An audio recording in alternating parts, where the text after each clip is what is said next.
She does not arrive with fangs or thunder. She arrives as a berry, small, dark, almost innocent, glossy as polished obsidian, sweet enough to invite a second taste. They called her Belladonna, beautiful lady. In candlelit rooms in Renaissance Italy, women stood close to their mirrors and placed a single drop into each eye. The world around them began to soften and lose its sharp edges.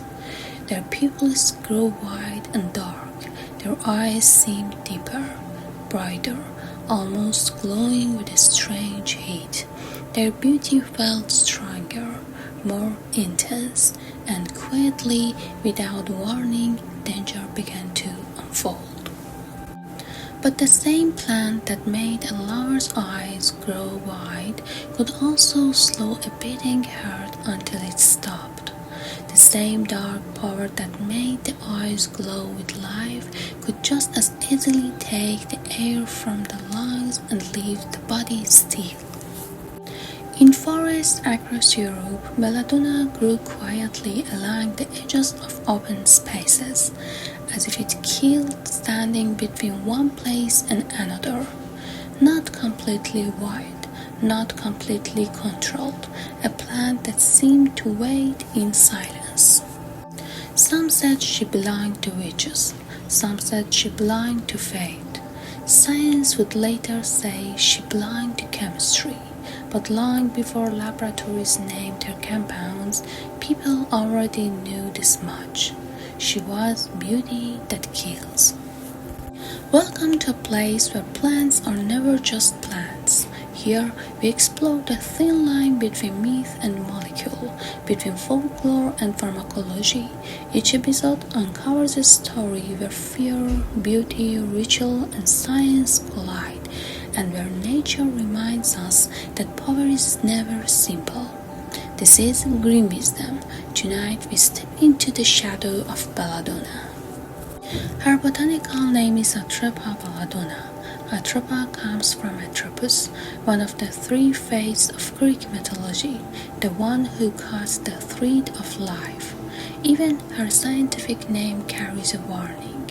This is not a decorative flower. This is a boundary.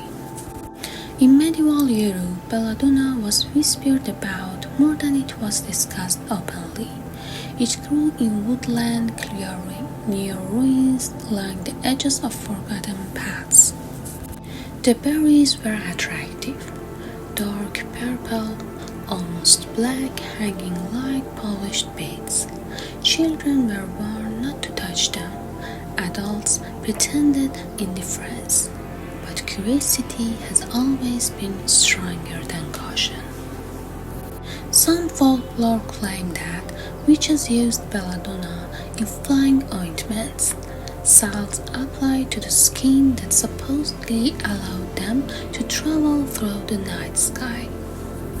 Modern historians suspect something less supernatural but no less astonishing.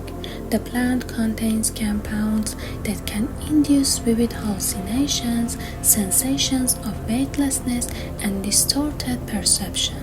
To someone in the Middle Ages, stripped of neurological vocabulary, such an experience would not feel like chemistry, it would feel like magic.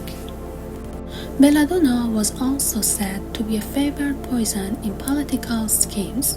Renaissance Italy was not a gentle place. The courts were refined and beautiful, but aliens were delicate, and power was so uncertain that even a shared cup of wine could become a reason for fear. While hard historical evidence is scattered, the reputation of Belladonna as a silent killer persisted.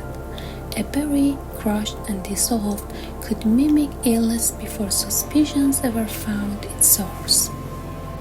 And then there was beauty. In the courts of Venice and Florence, women who wanted a more striking look placed small amounts of the plant's liquid into their eyes. Their pupils grew wide and dark. Large pupils were linked to desire. strong emotion, and even purity. The effect was temporary but risky: blurred vision, sensitivity to light, headaches, and sometimes lasting damage. Why would anyone risk blindness for beauty?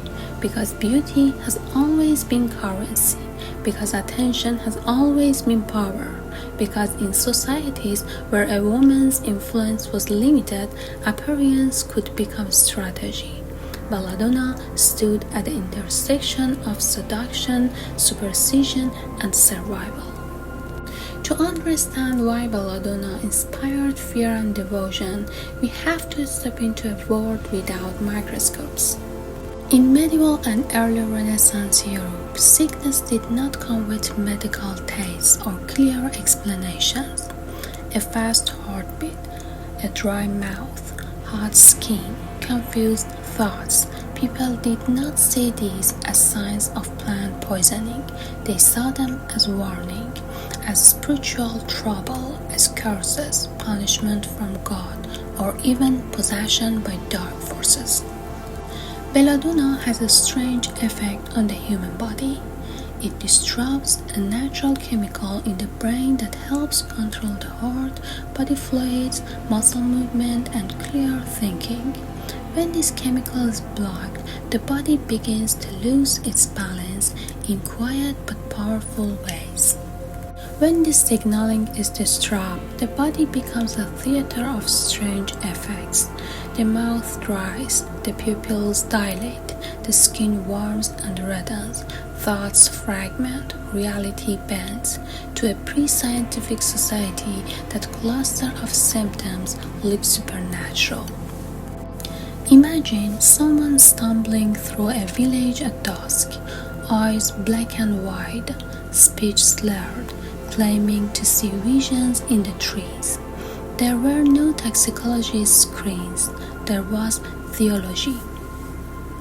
Belladonna often grows in between places, at the edge of forests, near old ruins, in broken ground.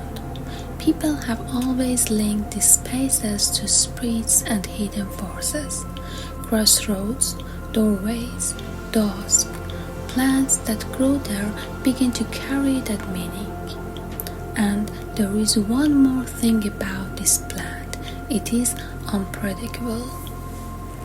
The potency of belladonna berries can vary depending on soil, climate, and plant maturity. One berry might cause mild symptoms, another might be lethal.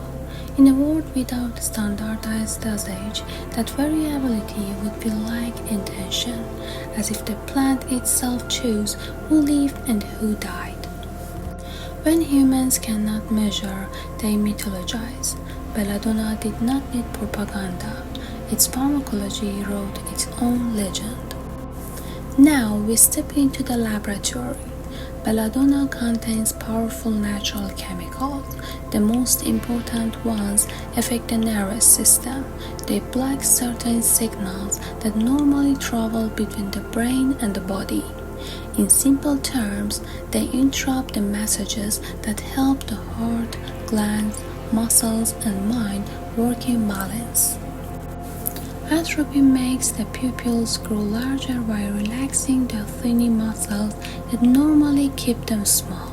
That is how women in the Renaissance created their striking wide-eyed look. The same effect is still used today in eye clinics, when doctors need to widen the pupils to look at the back of the eye. Scopolamine can enter the brain and affect thinking more directly.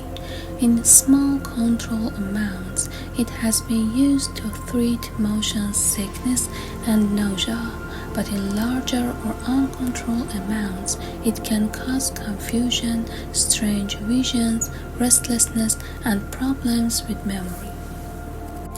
Hyoscyamine affects the muscles inside the body and reduces the release of body fluids like saliva and sweat.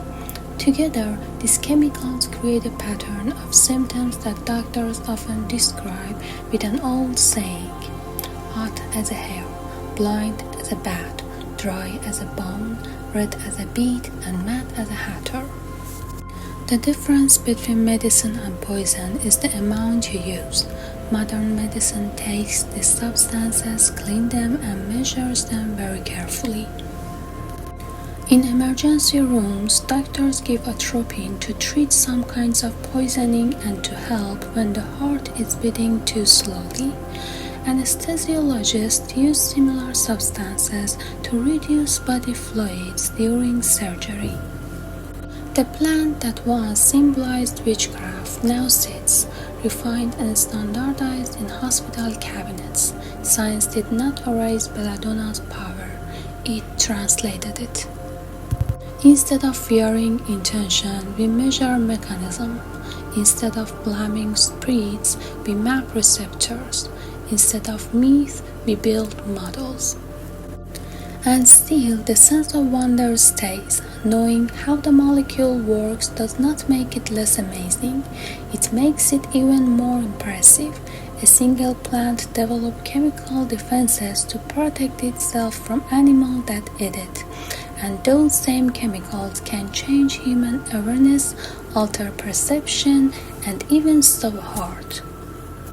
Evolution is not about good or evil. It is creative. Belladonna did not try to attract or to destroy anyone. It simply tried to stay alive. We are the ones who gave it a story. Belladonna offers a quiet lesson. Nature does not separate itself into heroes and villains. It creates chemicals. We are the ones who add meaning and intention. We call it witchcraft or medicine, depending on the century we live in. A white pupil can mean attraction or poisoning. A berry can be decoration or a weapon. A molecule can bring healing or disaster. The plant has changed very little over the past 1,000 years. What has changed is how we understand it.